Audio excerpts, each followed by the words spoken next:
అందరికీ ఎలా ఉన్నారు? నా ఫుల్ డే రొటీన్ ఎలా ఉంటుందో చూపిస్తాను. ఫుల్ వీడియో చూడండి. ఎలా ఉందో కామెంట్ చేయండి. ఇది బిజీ డే రొటీన్ అండి. పొద్దున్నే లేవగానే వాకిలి క్లీన్ చేసి నాకొచ్చే కొన్ని ముగ్గుల్లో ఇది రిపీటెడ్‌గా వేస్తూ ఉంటాను. ఇది నాకు చాలా ఇష్టం. మెయిన్‌గా ఫ్రైడేస్‌లో ఏస్తానండి. ఈ ముగ్గు చాలా బావుంటుంది అండ్ ఈజీగా ఉంటది. నాకు వాకిలి నిండుగా ఉంటదనమాట. అండ్ ఈరోజు ఆడి మాసం స్టార్ట్ అయింది. అందుకని కొంచెం పసుపు, కుంకుమలాగా కలర్స్ వేశాను. ఎలా ఉంది ముగ్గు చెప్పండి కామెంట్ సెక్షన్‌లో. మొన్నే ఇంటి నుండొచ్చాం కాబట్టి ఇంట్లో గ్రాసరీస్ ఏం లేవు. కొన్ని కావాల్సినయి మాత్రం ఆర్డర్ పెట్టాను. ఇన్‌స్టామార్ట్‌లో ఆర్డర్ పెట్టానండి. వర్క్ చేసే లోపలే మనకొచ్చేస్తాయి. కొంచెం క్విక్‌గా మనకి వర్క్ చేయడానికి ఈజీగా ఉంటది. కానీ అందరికీ ఇది రికమెండ్ చేయను. ఎందుకంటే కాస్ట్ అండ్ ఎక్స్‌పైరీ కూడా చూడ్డానికి అవ్వదు మన వల్ల. నేనైతే వాల్‌నట్స్ తీసుకున్నానండి దీంట్లో. అది ఎక్స్‌పైర్డ్ అనమాట. మళ్ళీ రిటర్న్ కూడా పెట్టమనలేదు. ఈరోజు లంచ్‌లోకి సింపుల్‌గా బీట్రూట్ ఫ్రై చేశాను. అండ్ సింపుల్‌గా నాకొచ్చినట్టు సాంబారు. సాంబార్ అంటే పప్పుల్సండి. ఆంధ్రాలో దీన్ని పప్పుల్స్ అంటారు. నేను వంటలు బానే చేస్తాను. ముందు హాస్టల్‌లో జాయిన్ అయ్యాక వంటలన్నీ మర్చిపోయాను. కొన్ని కొన్ని రీసెంట్‌గా ట్రై చేస్తున్నాను. కానీ మా మమ్మీ వాళ్ళు, అత్తయ్య వాళ్ళు చాలా వంటలు చేస్తారండి. మళ్ళీ వాళ్ళ దగ్గర రెసిపీస్ నేర్చుకొని ట్రై చేస్తున్నాను. అందుకే మోస్ట్‌లీ అమ్మ నా కోసం పచ్చళ్ళు, పొడులు అన్నీ పంపిస్తూ ఉంటారనమాట. వీక్లీ థ్రైస్ అయినా నేను పప్పు చేసేస్తాను. చాలా ఈజీ అండ్ ఫాస్ట్‌గా అయిపోతదనమాట. మధ్యాహ్నం లంచ్ టైమ్‌కొచ్చినప్పుడు ఆమ్లెట్ చేద్దామని ప్రిపేర్ చేస్తూ ఉన్నాను. నేనొచ్చి ఆమ్లెట్ చాలా ఈజీగానే అయిపోతదండి.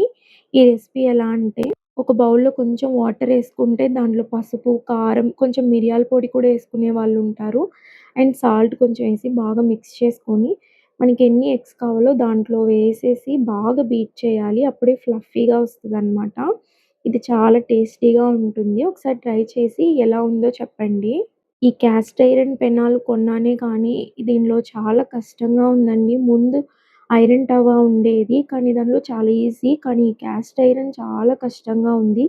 అండ్ పెరుగు లంచ్‌లోకి. తర్వాత ఇదొచ్చి అమ్మ మొన్న వచ్చినప్పుడు రాగి పిండి, బెల్లం కలిపి పౌడర్ చేసిచ్చారనమాట.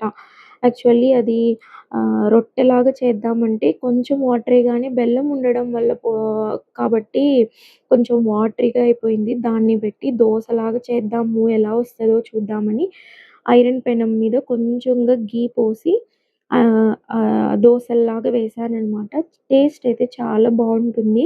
మా మమ్మీ అయితే దీన్ని చపాతీ చేసినట్టు రొట్టెలాగా చేస్తారు. చాలా బావుంటుంది. స్ట్రెంత్ కూడా అనమాట. అమ్మకొచ్చి ఇంట్లో పిండి మరుందండి. అందుకని నాకు ఏ పిండిలైనా ఇంట్లో నుంచే ఏపిస్తారు మమ్మీ.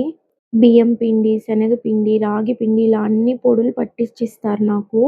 మా అమ్మ చేసినంత కష్టం నా వల్ల అయితే చేయమలదు. ఎంత లేట్‌గా పడుకున్నా మా మమ్మీ 4:00 అంతా లేస్తారు.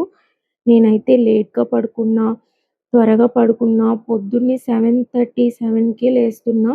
హడావిడిగా ఇంట్లో పనులన్నీ చేయాల్సొస్తుంది.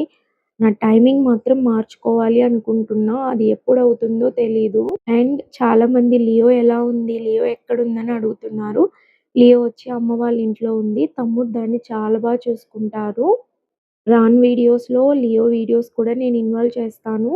ఎలా ఉన్నాయో చూసి చెప్పండి. చాలా హ్యాపీగా ఉంది లియో. బాగా ఆడుకుంటుంది. ఇది చాలా టేస్టీగా ఉంటదండి. బటర్ గానీ, నెయ్యి గానీ వేసి చేసుకుంటే చాలా టేస్ట్ వస్తదనమాట. ఈ పీరియడ్ టైమ్‌లో బ్యాక్ పెయిన్ ఉన్న వాళ్ళకి కానీ, లేదు స్ట్రెంగ్త్‌కి వీక్లీ వన్స్ రాగి అలవాటు చేసుకుంటే చాలా మంచిది. స్ట్రెంగ్త్ ఉంటదనమాట మనకి. మోస్ట్‌లీ నాకు మా బావకి 9:30కే వర్క్ స్టార్ట్ అయిపోతది. వర్క్‌కి వెళ్ళి మోస్ట్‌లీ లంచ్ టైమ్‌కి ఇంటికొస్తామనమాట. ఆ టైంలో ఏదైనా వేడిగా చేయాలనిపిస్తే ఆమ్లెట్, అప్పడాలు ఇలాంటివి ఫ్రై చేస్తూ ఉంటాననమాట. అమ్మ ఇంకా సున్నుండల పిండి కూడా పంపించిందండి. అది ఎలా ప్రిపేర్ చేస్తారో కూడా నేను రానున్న వీడియోస్‌లో షేర్ చేస్తాను. నైట్ ఇది రిటర్న్ వచ్చే వీడియో అనమాట. 8:00కి రాగానే ఫ్రెష్ అయ్యేసి ఇంట్లో దోస పిండి వేసి 2, 3 వీక్స్ పైనే అవుతుంది. సో, దోస పిండి డైలీ బయట తీసుకొస్తున్నా. తీసుకొచ్చిన దోస పిండిలో కొంచెం వాటర్ కలిపేసి ఇడ్లీ వేశాననమాట. ఇడ్లీ మధ్యాహ్నం మిగిలిన సాంబార్‌తో తినేసాము. అండ్ పొద్దున్నే రెడ్ చట్నీ చేసుండిన దాంతో తినేసాము. పొద్దున్న వాష్ చేసిన గిన్నెలుంటే సర్దేసి నైట్‌కి మిగిలున్న గిన్నెలు మొత్తం వాష్ చేసేసాను. అండ్ నైట్ డిన్నర్ చేసేసి పడుకునేసాము. ఈ వీడియో కారులో తీసింది.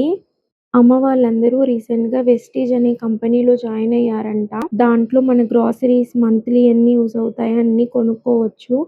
కొంచెం ఆఫర్స్ ఉన్నాయి అని చెప్పి అమ్మ చెప్తున్నారు. సో, ప్రొడక్ట్స్ చూసి ఏం కావాలో అది తీసుకోమని చెప్పారు.